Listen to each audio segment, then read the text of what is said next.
Okay. Good afternoon, everyone. So, Anandapuram police station limits lo Boyapalem junction దగ్గర మనం ganja Caesar జరిగింది. So దాని గురించి చెప్పడానికని ఈరోజు ప్రెస్ మీట్ పిలవడం జరిగింది.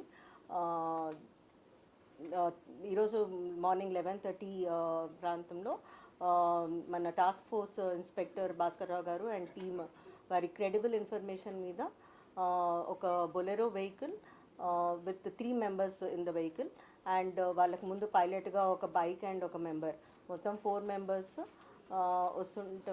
రావటం జరిగింది. అక్కడికి బోయపాలెం జంక్షన్ దగ్గర వాళ్ళని ఇంటర్సెప్ట్ చేసి మన local Anantapuram inspector Vasunaidu and team వీళ్ళందరూ కలిసి వాళ్ళని అక్కడ అప్రహెండ్ చేయడం జరిగింది. అక్కడ బొలెరో వెహికల్లో రైస్ హస్క్లో తో పాటు ఈ 5 kg గాంజా ప్యాకెట్స్, మొత్తం 40 ప్యాకెట్స్ దొరికినాయి మనకి. సో మొత్తం 200 kgs విలువ కలిగిన గాంజాని మనం ఇచ్చేసాము, సీజర్ చేయడం జరిగింది. అండ్ మొత్తం 4 అక్యూజ్డ్ ఉన్నారు. అందరూ పాడువా విలేజ్, కోరాపుట్ డిస్ట్రిక్ట్కి చెందిన వాళ్ళు. అందరూ మనం అప్రహెండ్ చేయడం జరిగింది. అండ్ దీనికి forward linkages and backward linkages ఇప్పుడు ఎస్టాబ్లిష్ చేయడం జరుగుతుంది. ఫర్దర్ ఇన్వెస్టిగేషన్ కొనసాగుతుంది.